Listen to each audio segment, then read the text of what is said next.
Okay. Hey, good afternoon. My name is Rick Leimbach, and thank you for joining us for an equity crowdfunding seminar today, and hopefully give you a CFO perspective.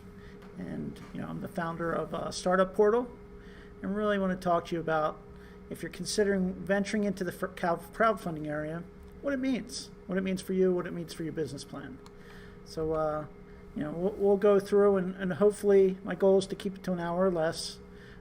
Let's go through my introduction, talk about defining equity crowdfunding, talk about your business model, your financial numbers that you should have, and give you some examples there.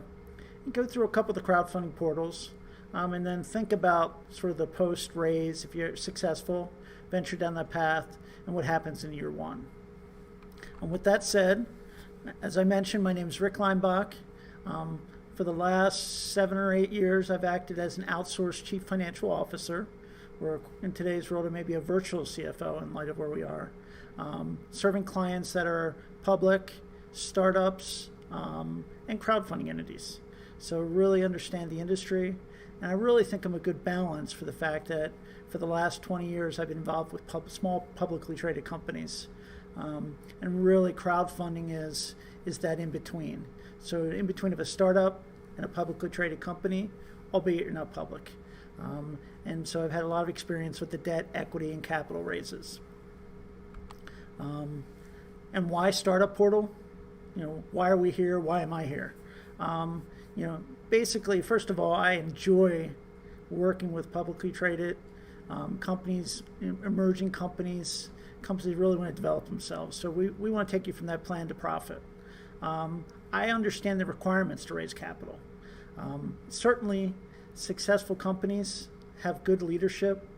And one of the things I've seen from companies in my experience is that the leadership should not be, quote, doing the books, and basically worrying about the capital, raising capital every single day. They should be developing the plan going forward. And really, back to many years ago when raising capital, making sure you have the foundation that's affordable, especially in year one, and the security, knowing that, hey, you have good experts behind you that can help you get through the good times and the bad, and ensure that even in the good times, things are being tracked properly. So, and I use this a lot, but design for growth. Just think about that. So hopefully add some value to that today, and let's see what we can do. Equity crowdfunding. Raising capital through the sale of securities, equity ownership. Crowdfunding many years have been known to basically get a t-shirt, or to help a company go forward, or they send you some of their product, you buy in advance. Equity crowdfunding is the ability to have that ownership. And really, it's defined that it's for individuals to invest in companies. So the friends and family network, really having a good friends and family network, complement looking at equity crowdfunding. And they get the opportunity for the long run to invest in your company. Keep it to a minimum, though. The crowd itself, those individual investors, are from all parts, people that take an interest in your story. So hopefully today I'm going to tell you a few tidbits of, hey, how do I tell my story? How do I reflect that if equity crowdfunding is good for you, if it fits your plan? Certainly in the U.S., crowdfunding is emerging. The Jobs Act of 2012 really didn't get started to 15 or 16 because they didn't have any rules. So the rules are out. We're living and working and breathing under them today. But this is an emerging industry, and really it is worldwide. There's crowdfunding everywhere. There is regulation. You're under the SEC's guidance of reporting requirements, similar to a public company, but by no means are you public, and we'll get into some liquidity questions or discussions later. So the regulation crowdfunding allows companies to offer and sell securities. They want to basically have shareholders, have investors. And they, in the verbiage here says an SEC registered intermediary. Really what they're called are funding portals, and you have to be regulated. So you can go and set up a funding for a 12-month period of time. The investors themselves have a limitation based on their income of how much they can invest in different companies. So there's criteria on both sides to keep it balanced and to really mitigate exposure. And then the disclosure of information in SEC reporting filings. That is, some of it's boilerplate. The other aspect of it is, you're really telling your story. So as you're venturing down this path, really think about your story and how you want to tell it, and how you want the reader and the potential investor to understand your future and where you're going with it. The types of crowdfunding. This in itself for many years has been sort of behind the walls of private equity or on Wall Street, but it's really emerging and coming about, and it's some interesting aspects to it.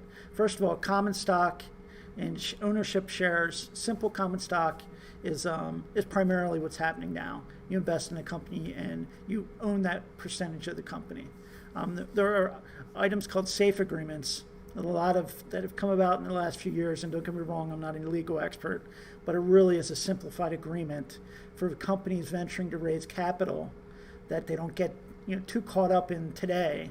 And the safe agreement says, hey, as you grow for the future, there's opportunity to convert into the next level. And then debt agreements.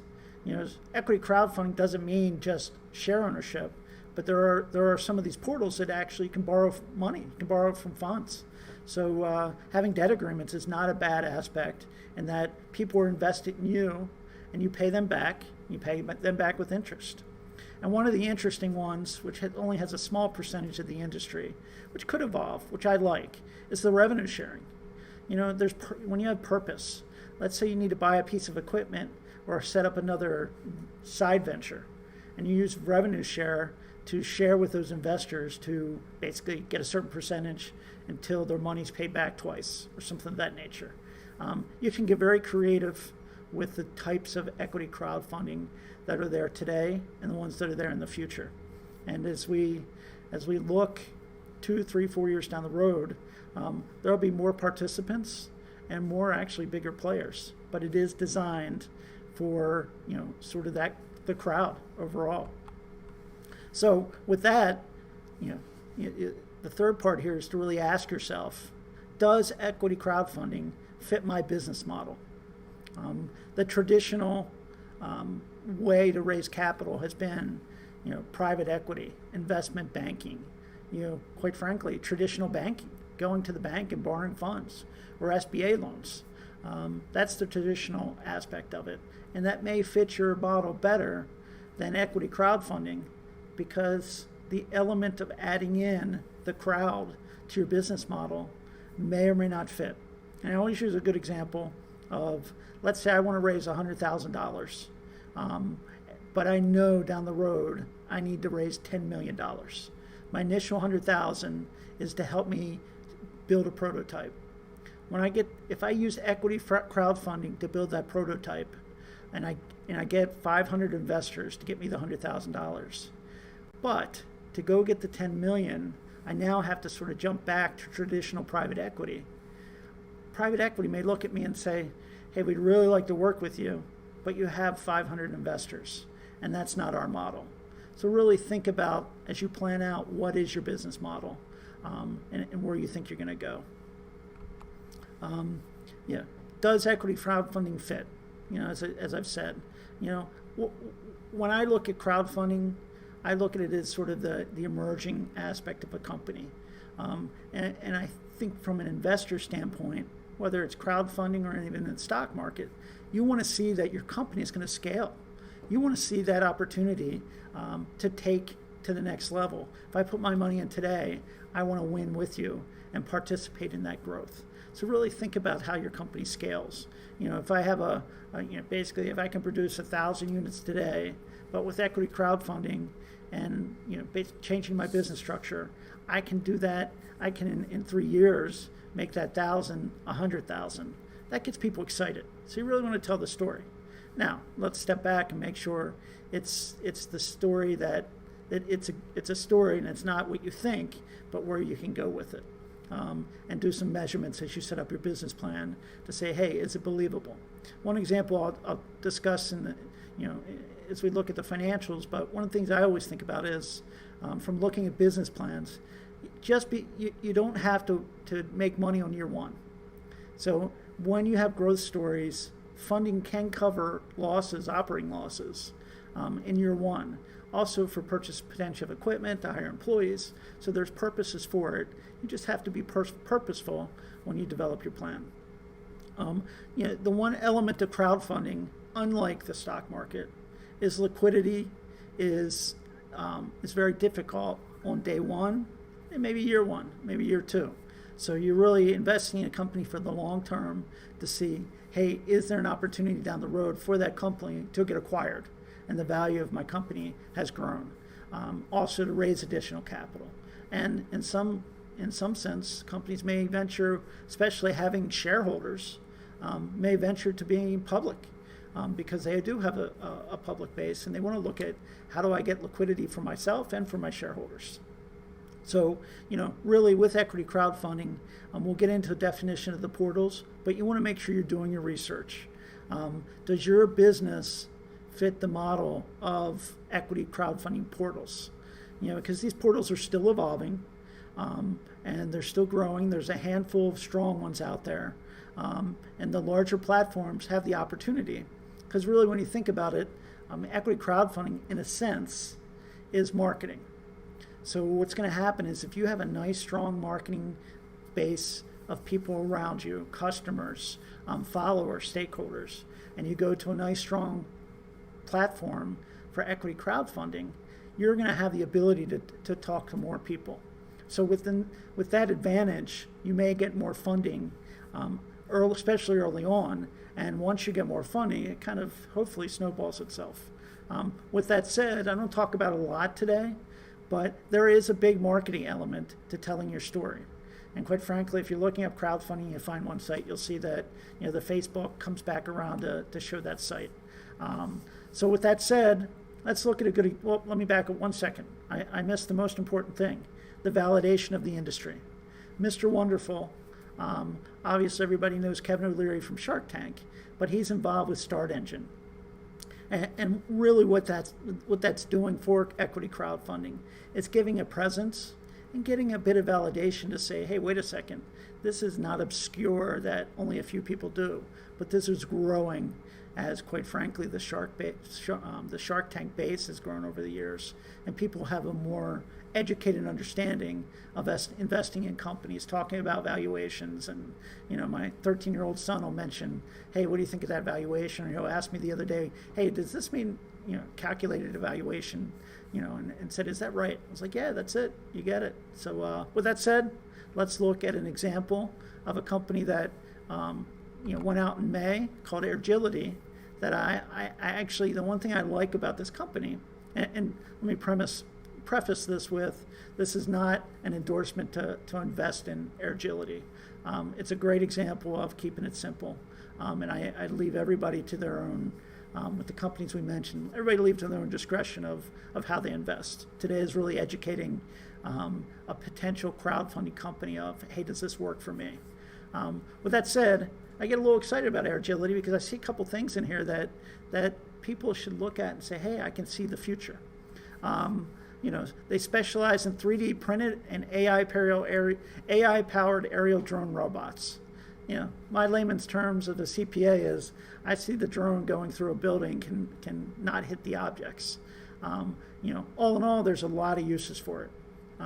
And the nice thing is, no different than Mr. Wonderful, there's competitors in the space. There's an industry developing. And you can see the companies like Shield or Flyability, or there are competitors that they acknowledge in their offering documents in the SEC, say, hey, here, we're in this industry. The one thing with design for growth that I like for companies is that they're currently producing their 3D printed aerial products, their drones today, in-house. But they note in their offering docs, they've engaged a contract manufacturer. And that statement, that sentence says scalability. We're thinking of growth. So I really like that. And they also mentioned their roadmap. They're going to have a drone in the fall of 2020. Obviously, as you'll see when we get to their numbers, it depends on their successful capital raise. So that fall of 2020 may be December. It could be January 2021. But really what I like is they've put a roadmap out there, and they have a plan. What really is nice is they also have contracts. So it may be limited, but they have an Air Force contract from 2018 and 2019, I believe, from what I can see from the revenue. But really what that tells me is that's another validation to say, okay, someone sees, at least in the government space, they see a workable opportunity. And then the last point I'll mention is just that there's an interesting note in their documents. And again, it's about telling you a story. But they have a non-binding term sheet to merge with a network of aerospace companies. I don't know what that means. But again, it's good validation that A, there's an industry, an industry is evolving, and the industry can obtain government contracts. It's all good stuff. With that said, let's just talk about their plan for growth. And I'm going to get into the numbers a little bit to show, sort of talk about, cap tables and valuations and basically the guidance of the SEC. Off to the right on your screen, you're going to see one of the things I profess is really think about your second financing when you're planning your first. My example previously mentioning raising $100,000 by 500 people, but needing 10 million. That's a great example of you may miss the mark and be left on the side of the road. Here in round one, you can see the maximum Airgility is allowed to raise is $1,070,000. One of the positive elements in their financials is that they've been able to successfully obtain a $150,000 actually not even a bank note, it's an economic development loan from one of the Maryland, we're here in Maryland ourselves, but one of the Maryland investment entities, which has a caveat that says, hey, if you can raise $500,000, we'll convert our $150,000. I really like that, just for the fact that the company doesn't have to repay $150,000. So in my mind, it's like having additional capital come in the door for the future. So that's round one. Now, in their offering document, and again, I read through it, they basically have laid out the plan that says, hey, in the second or third quarter of 2021, we're going to need another $5 million. So they're thinking about their second financing raise. So I really like that.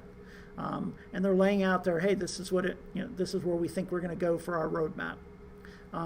So the CFO and me really, and really my experience of working with, venture emerging companies and at times, operating the business and still needing capital. The CFO hat in me says, well, that's great. How much cash do we have and how long of a runway do we have to utilize that cash? The toughest thing, and I'll mention it again as we go, is operating a business while trying to raise capital. It's a lot of hats to wear, and it really slows you down. But down at the bottom of the screen, you'll see I equate to say, okay, if in round one they can raise 100% based on their estimates of 50 to 60 per month, so I made it 60, how many payrolls they have in the bank, how much runway do they have? If they raise 100%, it's 18. If they raise 25%, it's only 4 payrolls, which tells me that they're going to be, in essence, raising more capital after that.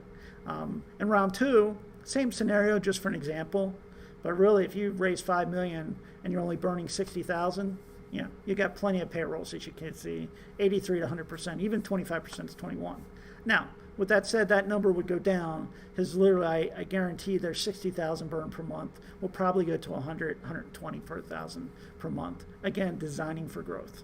So, I like this page just for the fact that really think about your long term as you're working through the crowdfunding.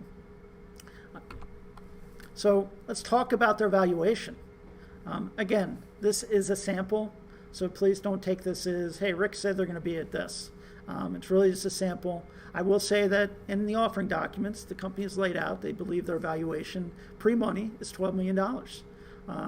So someone can judge that and do their own valuation. And really evaluation is looking at long-term, how much capital or how much cash flow the company generate, and really backing up to present day value. It's a simplified word of it. I'm not a valuation expert. There are many of them out there that can really get a better handle on it. but the company's basically giving themselves a number. And basically that's the pre-money valuation of $12 million. And you can see if I can go on the screen, you can see I added in the conversion, the cash coming in with $1,070,000 plus conversion of debt. At the end gives me, I say proceeds of $1.2 million, but it's about $13.2 million post-money valuation. So if you go straight down to the bottom, you'll see the founders and advisors for the $12 million valuation at 9.7 million shares. You convert the debt, and that's another 1.26%. And then the crowdfunding coming in at the max of 170. Again, this is hypothetical. Leaves you with, at the end of the day, the post money, the value of the company after your raise, leaves ownership still with 88%. And the company has funding to go forward. So that's round one. Now, a lot of times you'll see that people have round A, round B, round C, the whole scenario. So in round two, you could call it round B, but round two, now we go down the road, let's say a year from now, and the company's ready to go for the next round. They say, okay, based on our numbers, based on what we think, we are now at a $20 million valuation. And keep in mind with the valuation is, it's kind of a negotiation when you think about it. Because at the end of the day, people, if you can set your valuation where you want, but you have typically sophisticated people that are going to look at it and say, I don't think you're at this, you're not ready for that, you're not there. So your 12 million valuation, for hypothetical purposes, I'm going to say round two is 20 million. I take the 20 million plus round two of 5 million, that gives me a valuation, post-valuation of 25 million. And really, when I look at this, the 5 million gives me another runway, a longer runway to create value. In the interim, you can see the highlighted yellow, the crowdfunding round, who invested at $1,070,000, had a post-money valuation, quite frankly, if you do the math previously, of 1.3, but now with the new valuation of 25 million, they now have 7.89% ownership, but a much higher valuation, really, which is kind of that hypothetical utopia. And things typically don't work exactly like you want, but that gives you the good go forward basis. And you see the $5 million shareholders now have 20% of the company. The owners themselves, are still at 71%. Ironically, what I've seen a lot of times is eventually when you get more and more rounds of funding, the owners really cap out. They usually cap out to keep them incentivized as about 20% ownership. You're probably at round 5 at this point, around, is that an E round? It's D or C round, or D round, let's say. But there's just a premise of, really thinking about, okay, how do I look to the future? How would this lay out? And also is for your crowdfunding folks, make sure they can see the story as you tell your plan. For me, based on the data I provided earlier, I like the company. I like how they've laid it out. Obviously, I'm no expert in valuation, and it's on them to generate the revenue and the contracts and the IP and the technology that gets them to a next valuation level. So, does crowdfunding fit? You have to conclude yourself on your company. One of the things that we really didn't discuss, and maybe you put it in your plan, if there's an element of a licensed technology, I put cost here, but really it's the asset, the cost of it, and the owning the asset, renting the asset, whatever you want to call it, may be something that, as an example, you may want for your own plan. Do you know your numbers? What are you going to use your funds for? Be specific on where you're allocating your funds. And it's okay if it's going to staffing. It's okay if it's going to invest in the future, and really talk about revenue. One of the things I like to do, especially with companies, is go to the local business journal and look at companies that are similar. And some of the business journals will tell you your revenue, and they'll tell you the number of employees. I can then benchmark a revenue by employee to say, hey, my projections, my model, really I can stand up in front of someone and have pretty strong, sort of strong validation that, I'm in the ballpark. It won't be exact, but I'm in the ballpark. And then, I reiterate licensed technology, but your industry, the space you're in. One of the things that I've found in, sort of locally, which I like for crowdfunding, are breweries. Just for the fact you can have your stakeholders invest in your brewery, and you can buy your equipment to help run for the future. So I really like that model versus, just saying, hey, I'm just going to raise capital to raise capital. There's a purpose for it. There's equipment you're buying, et cetera. So, and the brewery space is complementary, at least in the state of Maryland. Brewers work with each other. They're spread out. As it tightens, it might not be the same, but obviously, as you look at the go forward, really think about those type of things in designing your business plan. And then, man, the one thing that is very easy to do, and we're working here at Startup Portal to gather some data and examples for certain industries over the next few months. But really, there's so many samples out there. SEC.gov will allow you to look at other crowdfunding companies, look at the portals. When you're investigating the portals, try to find companies that are similar in nature. There's so much comparable data out there that you really can have a strong plan if you spend the time to tell your story. So that's the crowdfunding place. The next element here is really talking about the financial statements. And personally, I feel this is very important because as you get into the numbers and you look at the financials, presentation is half the battle. One of the things, and I'll show you an example, is sometimes you're giving out too much information. And just summary presentation that's standard for the industry can really go a long way to say, hey, we really have our act together. Excuse me. So one caveat at the top here is that companies that are looking to go into crowdfunding, the SEC has relaxed some of the financial requirements for the COVID-19. It's a short-term relaxation. It does not mean you don't need to provide financials into the documents. But what they're saying is, hey, especially if you're trying to get an audit or a review, it does take time. It takes time to put your financials together. So they're saying, hey, go raise your capital, but as you're working on your financials, in essence, certainly. And one of the nice elements about equity crowdfunding is that you have a time period, but it doesn't say that your round two has to be equity crowdfunding. Like as I mentioned before, you may go private equity, you may go, debt round after that. So you can go to another equity crowdfunding, but you're really not stuck on the equity crowdfunding. And some companies try different portals to see what fit. But really plan your path, make it easy for yourself. And obviously in the financial statements, it's really, do you know your numbers? Getting into a little bit of accounting speak, but revenue recognition is very important for companies. Just because you bring in, let's say, $10,000 in revenue, if you basically have any element of a contract over a few years of time, let's say you're selling a piece of software and you're servicing it over 3 years. It is not as simple as taking the revenue of $10,000 day one. You have to break that up and say, okay, what revenue can I take day one, and what revenue basically do I want to say accrete or allow out over the couple year period of time. Trying not to use accounting speak, but the revenue recognition is a big element of it.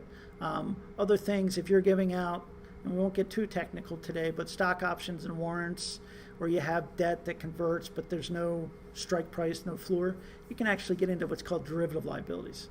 Complicated stuff, and it's just be careful as you go down, keep it simple, and also know your numbers. Really, as you put your numbers together, make sure you're asking questions to your professionals to say, hey, are we good? And make sure you understand the financials. We'll get through financials in a moment.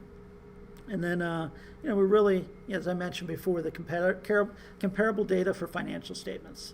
As I'll mention again, but don't take your financials from QuickBooks and throw them out there. There's plenty of examples on SEC.gov or on the portals of good financial statements that are nice and clean. And we'll continue looking at that in a moment. In the financial reporting, what's that mean? What's reporting mean? Well, there's different levels with equity crowdfunding. And these dollar amounts may change. They actually may go up in the next year with some of the rules that the SEC is looking at. That $1.7 million may actually go up to $5 million, which would be nice just for the fact that someone's taken the time and really a lot of cost to get an annual audit. And that's where it's required, basically audited footnotes. Basically, if you have audited footnotes, you can basically hit 107, 535, or the $1.070 million level. If you have reviewed financials, you can get the 107 to 535 level of funding. And then the company prepared financials really only up to $107,000. Really that's where, when it says company prepared, it doesn't mean you have to prepare it yourself. It just means you don't have to go to an independent auditors or an outside accountant to prepare your financial statements. Actually, you just call me. But anyway, with that said, the other element of the tax return, can you use the tax return information to do the 107,000 level? The answer is yes. My answer to you would be, do not do that, please. Just for the fact that you have your tax return that you filed today, which with the SEC easing the regulations, you don't need any financials. But if you had a tax return on day one, your reporting, as we'll talk about in a little bit, is twice a year. So you can't do a semi-annual tax return. So it's really you're going to have to do it anyway. So I'd say do it right from the beginning. And as I mentioned, the COVID limiting up to $250,000, you can actually, so they moved to 106. You can tell they're moving the levels up, 107 up to 250 without financials for a limited period of time. So, and it's really to help companies that don't have access to traditional capital to use the crowd to support them. And one of the things that I would just say with that is, just make sure you have a plan that if you're taking other people's money, it gets you through this period of time. So be cognizant of that. So let's look at a financial statement. And one of the things, hopefully, many of you have, especially if anyone who's taken Accounting 101, I'll give you the income statement, the balance sheet, the cash flow statement. I'll let you. We'll talk about that, but I'm not going to ask you to be an expert. But the income statement really shows how much revenue are we generating in 1 year's period of time, or for the period of time from inception to the end of the year. So here you can see Airgility has revenue in last year, and they have revenue this year. And their cost, you can see from the cost and really year one or early year revenue of 18, they have negative gross profit, which is okay because you're in essence building an infrastructure. So as long as you can explain it. But you can see by year two, as they've grown, their gross profit goes up to 22%. Is that reflective of today? I would say likely not. But again, with having an infrastructure and only having limited revenue, you're likely not going to make as much money. So think of scalability. And then operating expenses. That's really where a lot of funding goes early on. Quite frankly, you have one or two key people, and they can't work for free forever. So you really have to make an effort to make sure that they're actually getting salaries or at least payments to help get to the funding level. So not unusual to see, the operating expenses basically, creeping up or growing. And again, as you grow revenue and you scale, that flattens out. And that's really where you develop the cash flow. And then the funding. Funding covers early years of losses. Right here, you can see their net loss from 2 years is about $140,000. Where's it coming from? In a lot of cases, it's coming from the founders. It's coming from friends and family. And obviously, going through the crowdfunding, in the future, losses will be covered by the crowdfunding in itself. So you can see nice, clean financial statements. These statements are unaudited, to the extent that they get them audited down the road. The full picture may change a little bit, but these are actually reviewed statements. We'll get into that in a moment. So which, even though it has a review and has an opinion, it still says unaudited. The balance sheet. In my experience, a lot of executives, people running companies, probably don't look at the balance sheet enough, and really, quite frankly, it's not ingrained in them to say, hey, how are we doing? But a balance sheet is really a measurement as of a period of time. Typically for crowdfunding, it's typically going to be 12/31 or 6/30. But how much cash do I have in the bank at that period of time? And what's my working capital? Especially with companies that are evolving. Working capital is what's my current assets, what I could liquidate today, compared to my current liabilities, what I owe today. So really, what's the near term?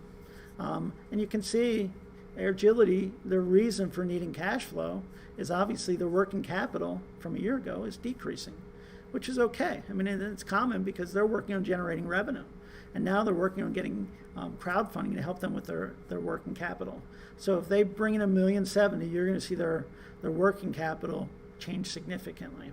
And the other element is if you look on the balance sheet, really you can see their convertible note down there of $150,000. If they raise $1 million, that $150,000 goes away.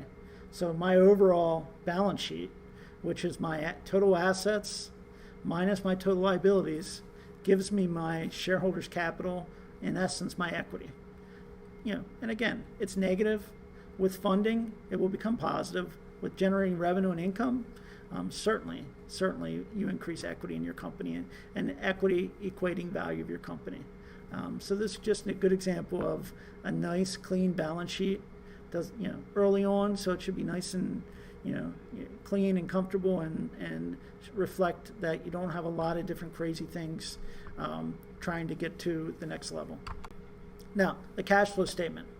The cash flow statement in itself, in some respects, is really accounting terminology, accounting requirements, but really tells the story.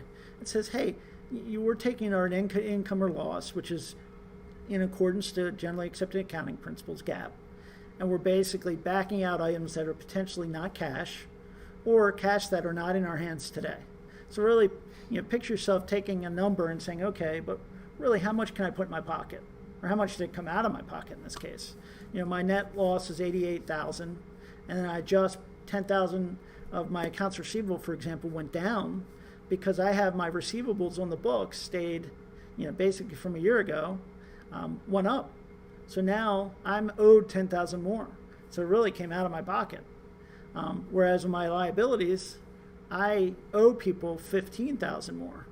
So I've kept $15,000 in my pocket. So really getting to what's the operating cash burn. The next section is the investing. And really, and we'll show an example down the road, but the investing is, okay, how much money is invested in licensed technology? They don't have any yet, but based on having that, they've done it in the past or they're going to in the future. And then the financing. Really, this gives you the different types of financing raises. This says proceeds from issuance of convertible notes. In 2020, it's going to say proceeds from the issuance of common stock. Hopefully for them, it'll be $1.07 million.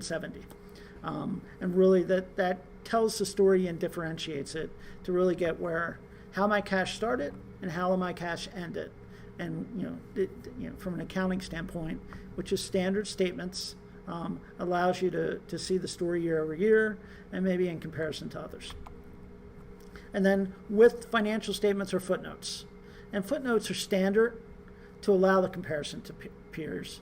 They're usually done in accounting standards of GAAP. But one of the things that is evident in a lot of public companies evolving in the crowdfunding and probably not where they should be are items such as stock options, what's called valuations of your assets and your liabilities. Those type of things that are really not cash, but you have to account for them in accordance to generally accepted accounting principles. And there are some footnote disclosures that have to go in your notes to tell that story. And again, it's standard, but especially local accountants that may be putting together financial statements, they may not be aware of it. So just be cautious there. And then in your notes themselves, a good example here is your debt and equity activities detailed. And really, the company got $150,000 in 2008. It's a 5-year note, 8% interest, and that's your statement. It says basically if they raise more than $500,000, or they have a change in control, which is common, or they sell the assets, they get repaid. But the company, I believe in their offering statement said they would be converting the $150. I could be wrong, but I think that I read that in the offering docs. So with that, it tells the story of your balance sheet, but it gives definition to it. Another example of Kazoo, which is on WeFunder. Basically, they're a live streaming company, and I'm not going to give as much detail here, but just give you an example of their product. They're on WeFunder, they're trying to raise capital. They have video. It looks like they have emerging contact for video, location, and contact info. So, certainly, in light of these recent days, they may get more attention as well. But good example of ideas that are evolving under the crowdfunding community. Really like that element of it. So, kudos to them to really coming up with ideas and trying to raise capital to do it. One of the elements here is that they have a reviewed audit report as well, and they have a reviewed document, which means that third-party auditors review it, and they look at the information with limited assurances, whereas an audit is really sort of an attestation of the underlying data. So trying to keep it in layman's terms, but total different element of a review and an audit, and quite frankly, a total different cost structure, because you have auditors sitting and asking questions, and today it's more remote, but basically more data, more support to say, hey, based on your data, we're going to test the population to say, hey, do we agree with it, not agree with it, you have controls in place, etc. And in this case, you can see the time frame may not be a year. They have their financials from April 1, 19 to December 19. If they start in April, you report from day one to year end. And now for 2020, they'll report for the whole entire year, as in their financial statements. Just a quick example of the elements of a review report. Not going to read this. I put everybody to sleep. But basically, just in a report when you're dealing with third-party accountants or auditors, it's just acknowledging management's responsibility to make sure the numbers are in accordance with GAAP. And the accountant's responsibility, saying, hey, we've reviewed your information, and based on what we see in our test and our performance, we agree, and materially agree. So if it's a $5 difference, they're not going to deal with it. But really what they're going to look in, and especially with reviews, is they're going to look at this year versus last year. Please explain the differences. So it's on the company to say, hey, our differences are our revenue decreased because we lost a contract. In a review, they would acknowledge that, maybe ask some questions, and that's all that's necessary. In an audit, they'd say, okay, let me see the letter that you lost the contract or gained a contract, vice versa. And then it comes down with the conclusion. We're going to send out this deck tomorrow, so you'll be able to see the pieces of the puzzle and read it yourself. Now, with their balance sheet, as you can see, cash is limited. They need cash. That's why they're doing equity crowdfunding. But one element here is that they've invested in their infrastructure, in the intangibles. It's called an intangible, but basically it's a software development.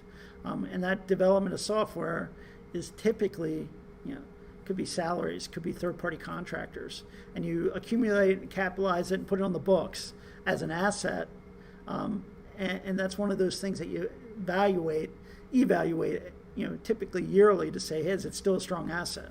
But you put that on the books as your asset, and once you start generating revenue, you can expense that over sort of in the matching element of revenue to the cost. So that's your cost element. You'll amortize over the term that you think you're generating revenue.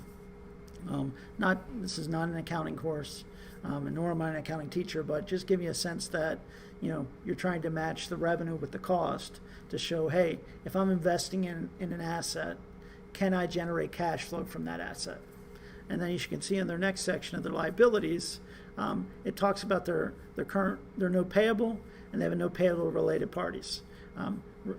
Founders of the company many times will either advance funds or they'll capture their salaries of the time they're working. And they're essentially deferring salaries. Doesn't mean in many cases that they're going to be able to pay themselves back right away, because really when you're raising capital, you want to look to the future.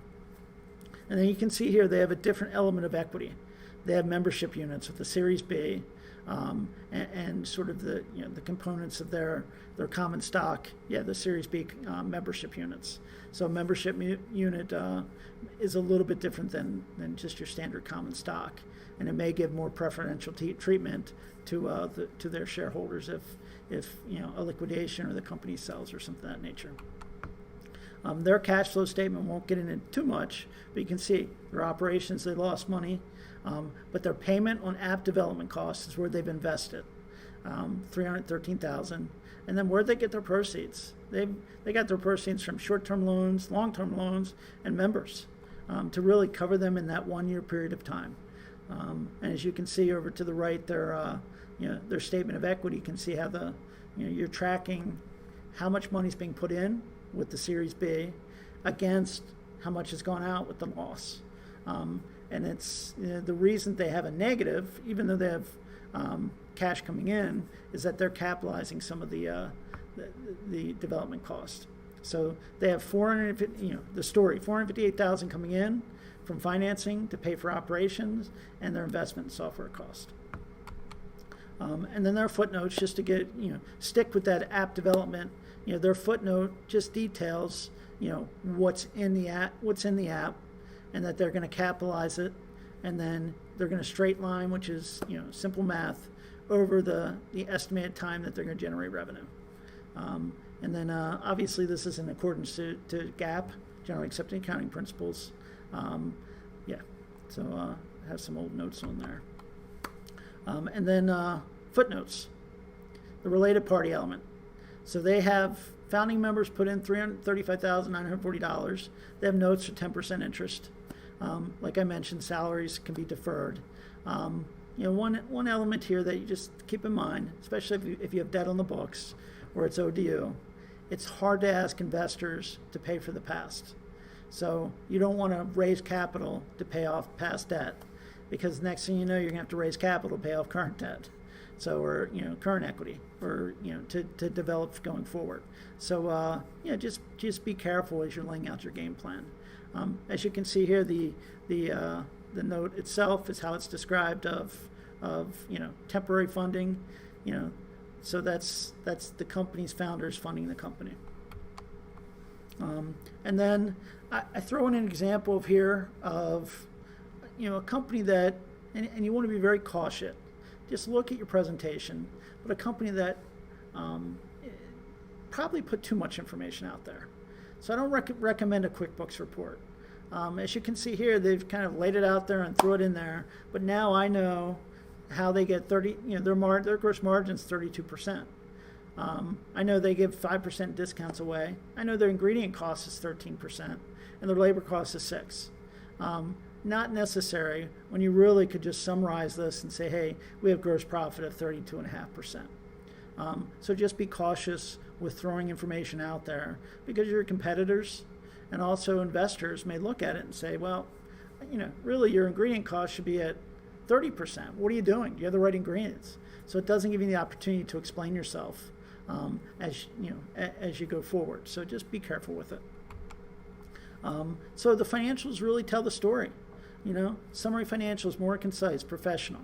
You don't need to be a CPA to put the financials together and provide the datas, but you do need to have quality financials as you're putting out in the public domain, as you can't take it back once you hit sec.gov. And as I mentioned, learn to understand the balance sheet. Investors reiterate, they don't want to pay for the past.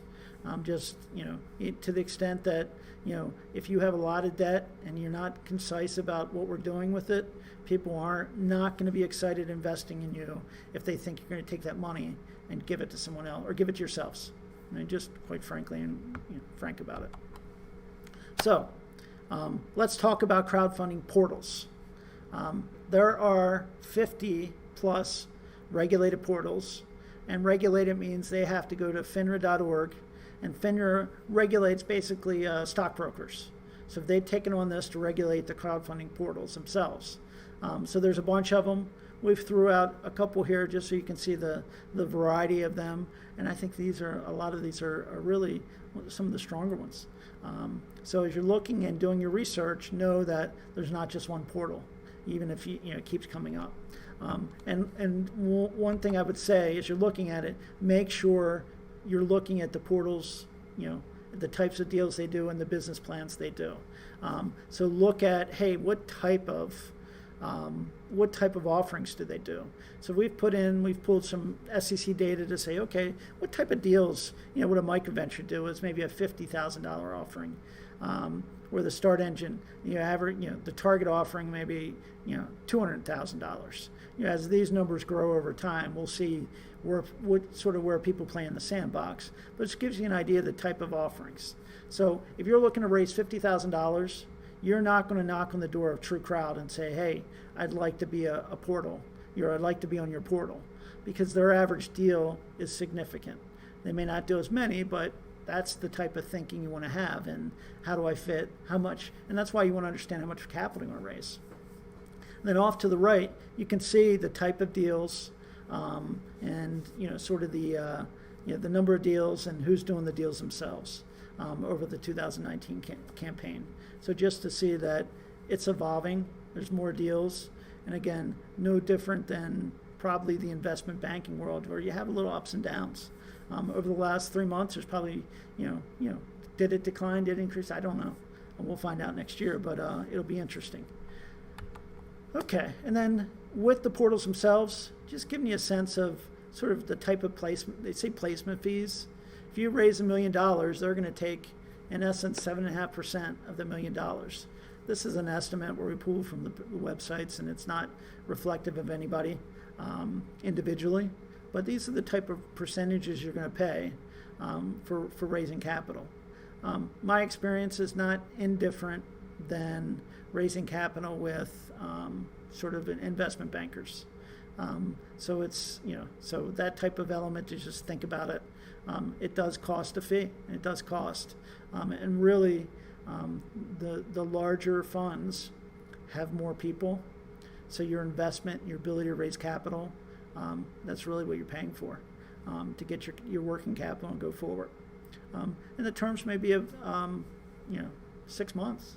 So this is where you really need to have your legal counsel work with you to make sure you're doing you have the right deal, you're in place, that you have options, and you find the right portal as a partner. So with that, selecting a portal, really thinking about, okay, I'm going to select a portal, and now I found one. What happens? Typically, they'll look at you as much as you're looking at them, probably more than you're looking at them. There'll be an engagement letter that's put together, detailing terms and conditions. They're going to ask you for your story. They're asking for your financial forecast. If you've had revenue, they may ask you, okay, show me proof of your revenue. They're not going to do an audit on you, but they are going to ask critical questions, especially if you're using that information to tell your story or sell your story, really, because that's what you're doing. You're going to go into due diligence with them. What past deals have you had? You want to have, what type of investors do you have? They may actually ask you who are your past investors. So just be prepared for some pretty straightforward questions. And one of the things that I would say is that, answer them. Be honest, because most of the stuff typically will come out. Marketing plan is very important, because you are marketing the portal, and they're helping you market that portal, but you're also marketing yourself. Don't be surprised if you have to spend money on social media, which is allowed now under the SEC, but to gain investors and develop your overall base. And then obviously you need the professionals, the legal, the accounting, the auditing. And one of the things that I didn't get in much today, but you'll see in looking at comparable portals that you'll see the risk and uncertainties of different crowdfunding. Each one may have different risk and uncertainties, but really what that is saying is sort of the potential, the downside potential. It's sort of the SEC's guidance requirements to say, hey, what could happen if things went bad? And what I've noticed over the last few months in public filings and with my clients, immediately the legal element of this COVID-19 has gotten into all the SEC documents, really indicating, hey, what's the impact of COVID? and just saying to the buyer beware, investor beware that, hey, COVID could shut us down. So there are the type of things that are in there. You don't need to reinvent the wheel. That's where you find comparable companies to say, hey, looking at my risk, and obviously legal counsel helps with it, but that's one element that you'll see as you go through that. Don't let it scare you. And then portal access to manage investors. Just making sure you have an understanding of what it means as investors come in and how you would manage them. Portals are different on how you manage them. Some ask you to, some may manage them for you. Some might say, hey, here's your stockholders or your shareholders. And private equity may come into play. The portals might say, hey, we have partners in private equity, like your deal, and they may come into play. So now you get down to really looking at making that decision for a portal. And one top element here I'd say is make sure you're comfortable having shareholders, right? So you basically have a duty as you're taking other people's money. You have a governance element to it. Governance meaning potentially having board of directors, having controls, making sure your financials are good, making sure statements you're making are accurate to the public, and making sure you're using funds what you said you were going to use them for. If not, you have exposure. So just make sure you're comfortable with shareholders. Very important. And the portals themselves, try to be honest with them. Not try, but be honest with them. They're your partners in this, and they're going to help you raise capital. The more confidence they have in you, basically the better off you'll be in raising capital, because they'll help you in more and more ways. Like I said, I've mentioned a couple times the filings of others and comparables. Listen to marketing suggestions, because it's a marketing element. And reiterating the capital needs, round 1 and 2. And you can see to the right, we just have a chart of the, sort of the resources you need. The campaigns video is a big deal, because you have to make a video, and also out in the social media world, videos are very important. So just keep that in mind. So you got your raise, year 1. What's next, right? So you raise your capital, and really sometimes the capital doesn't just accumulate. Sometimes, let's say you get a certain threshold, they'll start distributing it to you. Because you have the opportunity to raise over a year time, you might have a 3 or 4 month period. So cash will start to come in once they've cleared all the regulatory hurdles at the portals, making sure people that have invested, they have a certain period of time to back out of it. Just as, they kind of that, sleep at night. Give them a day or two to sleep at night to say, okay, am I comfortable with this investment? And then once that's cleared, you can start to take draws on it. And really, that's where the games begin, right? That's where everything starts to say, okay, let's start operating it, let's execute our plan. But the elements you need to come up with are shareholder management. Just making sure that as a CEO or CFO, you're communicating to shareholders from time to time saying, hey, this is what we're doing and this is how we are to our plan. Or this, if expectations would raise additional capital, let them know. Quite frankly, you want them excited. They may invest in round 2. So you want to be communicating. Transfer agents. One of the things you may need is a transfer agent to help you manage your shares. The nice thing about good transfer agents is they'll help manage your investors too, where if they need paper requirements, they're not calling the company. And they're handling any exchange of certificates, if you do certificates, or something of that nature. And then think about governance. Do I need a board of directors or advisors in the future? One piece of cost element that may come down the road as you grow is directors and officers liability insurance is very expensive. So be cautious, talk to legal counsel as you go down the path of putting together boards or putting together different game plans. And then your reporting. Semi-annual reporting, your financial statements, and really an update of your business plan once a year. And then your cash flow management. Make sure your funds are spent in accordance to your plan. And think about round 2. So it's really an element of raising capital is, once you have cash in hand, you move forward, and really changes the game a little for you. So just want to make sure you're prepared and understand all of that. With that, I haven't looked over to see, overall if there are questions, and I'll, answer them as we go through here and try to close this out. But yeah, someone mentioned, I think David's mentioning that a lot of it's marketing, and it really is marketing in this element. To get people excited about your future. So you're marketing and really telling your story, especially as you evolve from crowdfunding to maybe the private equity or maybe more sophisticated investors. It's a good training ground for you to really prepare yourself for the future. So with that said, a couple things I have. I like doing and working with the crowdfunding space. So we're going to have sort of a Monday nights through the summer here. And we're going to take different companies to break down sort of their filings and their offerings and just get an understanding and help communicate their story as well as educate people with crowdfunding. So you look for us on YouTube if you subscribe. Certainly it'll let you know, and our email list as well. And obviously, if you have recommendations of companies you'd like to look at, we're certainly open to that discussion. But trying to mix it up to see the different elements, it's tough to do in a very short period of time. Hopefully, this educates everyone on different the value and the different components of crowdfunding. Feel free to reach out to us. We do our best to be on social media. Communicate. Certainly, I'm open to having discussions. You just want to talk, and we have set up a Facebook group for crowdfunding. Then we start educating, populating, and really help people make their stories a success. So I certainly think that's our end of our slide. I certainly thank everyone for spending the time today and joining, and we will have this up on our website. If there's certain elements you would like to see. And I believe we'll send out our deck tomorrow just for your note taking. So once again, thank you very much. I appreciate your time today.